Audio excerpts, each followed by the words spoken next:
ابھی اعتکاف کے لیے پہلی شرط ہے روزہ رکھنا، اور دوسری شرط یہ ہے کہ مسلمان ہونا۔ کوئی کافر جو ہے اگر وہ اعتکاف کرتا ہے تو اس کو اعتکاف کا ثواب نہیں ملے گا۔ اور پھر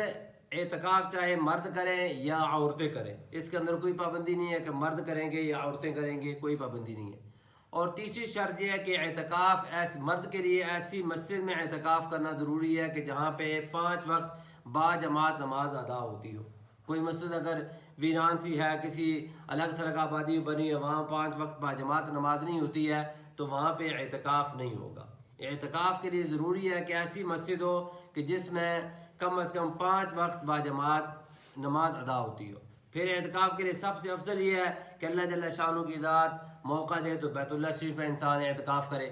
اور اس کے بعد دوسرے نمبر ہے مسجد نبی علیہ السلام کا، اور تیسرا نمبر ہے مسجد بیت المقدس کا، اور اس کے بعد جو ہے جامع مسجد، جیسے ہماری یہ مسجد جامع مسجد ہے، اس میں اعتکاف کرنا افضل ہوتا ہے۔ اور پھر اس کے بعد جو آخری نمبر ہے وہ ایسی مسجد کہ جہاں پہ 5 وقت با جماعت نماز ادا ہوتی ہو، وہاں پہ اعتکاف کرنا یہ افضل عمل ہوتا ہے۔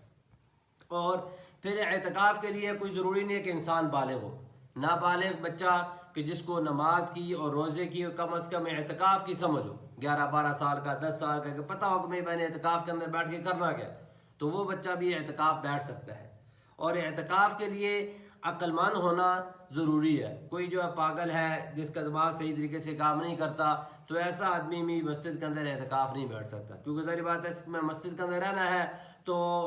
ایسا بندہ اگر اعتکاف بیٹھے گا تو ہو سکتا ہے مسجد کی بے حرمتی کا ارتکاب کر بیٹھے تو ثواب کی بجائے الٹا گناہ حاصل کر لے۔ تو پھر اعتکاف کے آداب میں سے یہ ہے کہ چونکہ مسجد کے اندر بیٹھا جاتا ہے تو اس کا سب سے بڑا ادب یہ ہے کہ انسان مسجد کے اندر بیٹھتا ہے، تو جب بندہ مسجد اعتکاف میں بیٹھتا ہے تو اس کے لیے یہ سوچے، یہ خیال کرے کہ میں اللہ جل شانہ کے گھر کے اندر بیٹھا۔ تو اعتکاف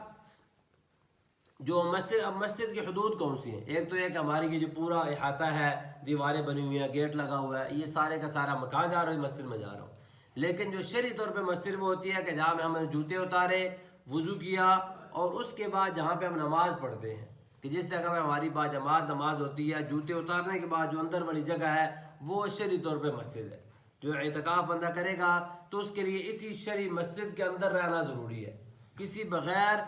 ضروری حاجت کے، ضروری کام کے بغیر وہاں سے باہر نہیں نکل سکتا۔ اگر باہر نکلے گا تو اس کا اعتکاف ٹوٹ جائے گا، اعتکاف اس کا ختم ہو جائے گا۔ ضرورت کون سی ہوتی ہے؟ یا تو قضاء حاجت کی ضرورت ہے، اور یا جو ہے کوئی آدمی ایسا ہے کہ اس کا گھر سے کھانا لانے والا کوئی نہیں ہے تو وہ کھانا لانے کے لیے گھر جا سکتا ہے۔ اور اسی طریقے سے اگر مسجد کے اندر بیت الخلاء وغیرہ نہیں بنے ہوئے تو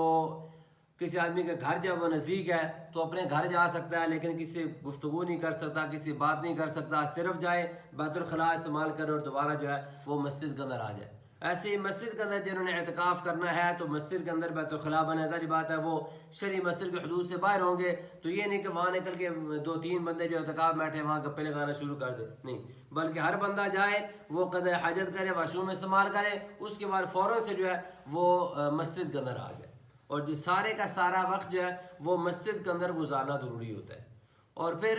اسی طریقے سے مسجد کے اندر ویسے بھی اور اعتکاف کی حالت میں بھی ضرورت کی بات کی جا سکتی ہے، کہ بالکل کہ بات کرنے کے اوپر پابندی ہو، یہ ایسی بات نہیں ہے۔